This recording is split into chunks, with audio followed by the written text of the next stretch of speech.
Frères et sœurs en Jésus-Christ, bonjour. Bienvenue une fois de plus sur notre émission Une minute avec Dieu. Aujourd'hui, nous sommes mercredi, 30e jour du mois de novembre de l'an 2022. Et nous bénissons l'Éternel, nous le rendons grâce, la grâce qu'il nous donne de partager encore ensemble ce matin. Comme d'habitude, prends une position, celle qui te semble la plus humble possible, et prions ensemble afin de confier notre journée à Dieu. Au nom de Jésus-Christ, nous sommes en prière. Éternel vivant, éternel puissant, éternel d'amour, Dieu de bonté, Dieu d'Abraham, Dieu d'Isaac, Dieu de Jacob. Nous te bénissons, nous te disons infiniment merci de la grâce que tu nous accordes d'être encore vivants, d'être encore près de toi en cette journée. Ô Dieu, ô Roi, ô Père, nous ne saurons, Seigneur, vivre cette journée sans te la confier. Car, Père, tu es le Dieu de la préscience et tu es celui qui a déjà donné un dessein pour notre vie. Et Père éternel, notre désir, notre soif, ô Dieu, c'est que notre vie soit l'accomplissement parfait de ce dessein. Alors, Père, nous venons vers toi encore une fois de plus en cette journée, nous abandonner à ta volonté. Nous prions, ô Dieu, nous prions dans le nom de Jésus. Ô Dieu, viens et prends total contrôle. Seigneur, brise, Père éternel, notre chair et Seigneur, remplis-nous de ton esprit afin que nous te soyons agréables. Merci Seigneur, Père éternel, parce que tu ne nous soumets pas à la tentation, mais que tu nous délivres du mal. Père, sois béni, Père, sois magnifié, parce que Père éternel, nous sommes sous ta couverture, nous sommes Seigneur Dieu Tout-Puissant, sous l'ombre de tes ailes, et tu es un rocher tout au long de cette journée. Merci Père d'être un bouclier. Merci Père de nous donner la victoire. Merci Seigneur Dieu Tout-Puissant, Père éternel, de te souvenir de tous ceux qui, Père éternel, espèrent en toi, de tous ceux qui écrient en toi, de tous ceux qui souffrent, de tous ceux qui sont malades. Père éternel, merci Seigneur de te souvenir de toutes les zones en guerre et d'apporter ta main de paix. Seigneur, sois béni, Seigneur, sois magnifié pour ta miséricorde que tu déverses dans l'humanité tout entière. Père, sois béni, Père, sois magnifié, parce que en ce jour, Seigneur, tu te souviens de tous les hommes de Dieu, tu te souviens, Père éternel, ô Roi, ô Dieu d'amour, ô Dieu de bonté, de toutes les promesses dans notre vie. Merci Seigneur de les accomplir. Père, sois béni, Père, sois magnifié. Par Jésus-Christ, au nom de Jésus-Christ, nous t'avons ainsi prié. Amen. Nous sommes arrivés à la deuxième partie de notre émission. Il s'agit de celle de l'enseignement. Et comme vous le savez, nous sommes en train d'étudier le livre de Romains. Et nous avons commencé hier avec le chapitre 12. Et hier, nous avons parlé du verset 4 au verset 9 et nous étions en train de voir quelque chose. La Bible nous fait comprendre que nous sommes tous membres d'un seul corps, que nous sommes membres du corps du Christ et que comme les membres, chacun a son utilité et chacun a sa façon de fonctionner. Également, Dieu aimerait que nous soyons ainsi.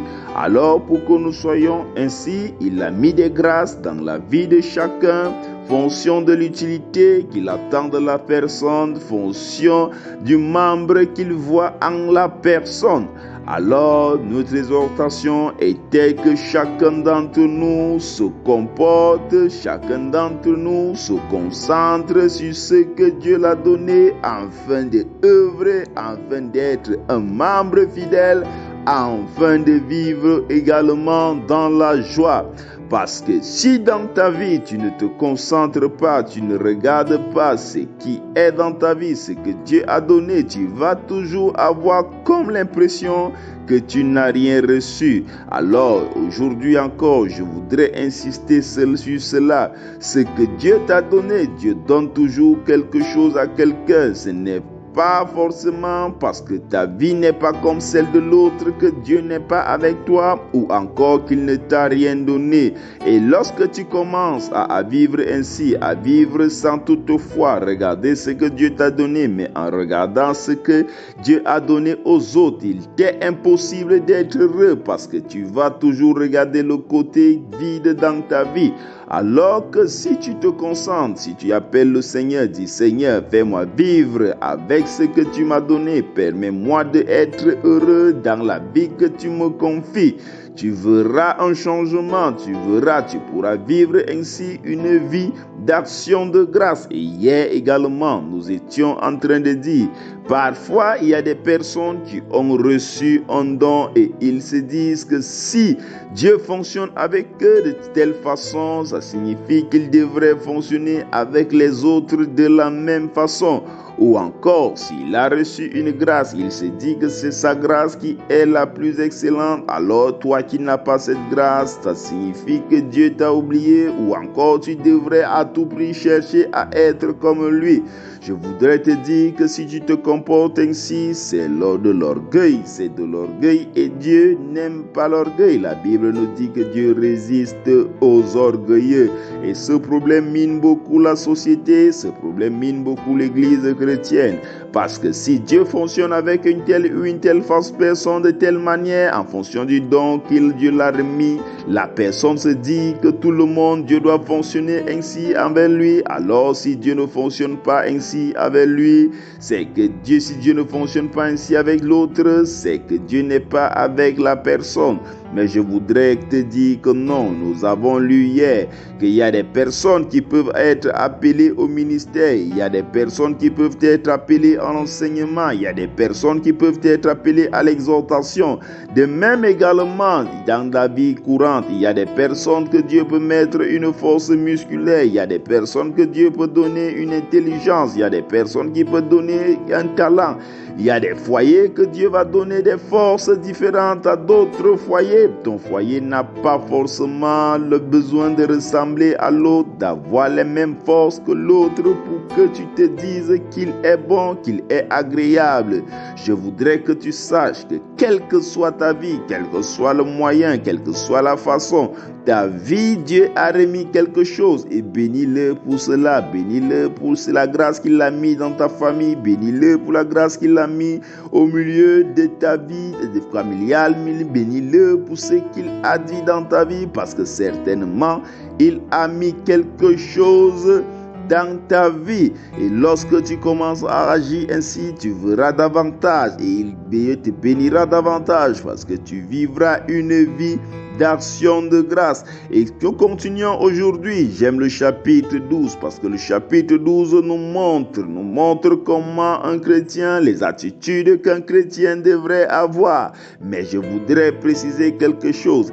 De tes propres forces, il n'est pas possible que tu sois parfait. De tes propres forces, il n'est pas possible de vivre vraiment ces attitudes-là. Mais ce que tu dois faire, c'est d'appeler l'Esprit de Dieu, c'est de vivre une vie de prière et que le Seigneur vienne t'aider afin que tu aies ces attitudes-là. Et il faut maintenant que tu sois dans la parole afin que cet esprit qui est en toi grandisse et que tu commences à vivre ces attitudes. Et tu dois également faire tes efforts. Tu dois également faire des efforts parce que lorsque tu fais ainsi, tu es en train de donner accès à l'Esprit de Dieu. Tu dois savoir une chose. Tu dois savoir que c'est ces attitudes qui montrent que effectivement tu n'es plus un homme de chair, mais tu es un homme d'esprit. Alors il est important que tu regardes toujours dans ces attitudes. Le verset 10 nous dit: par amour fraternel, soyez pleins d'affection les uns pour les autres, par honneur usez de persévérance réciproque.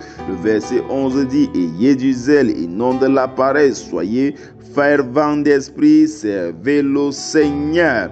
Nous allons continuer demain, nous allons parler de ces versets, nous allons continuer demain, s'il plaît à Dieu, que Dieu te bénisse. À demain, s'il plaît à Dieu. Shalom, shalom, shalom. Une fois de plus, nous bénissons nos frères et sœurs, nos amis qui nous envoient des témoignages, qui envoient les témoignages, des messages d'encouragement, des messages de soutien.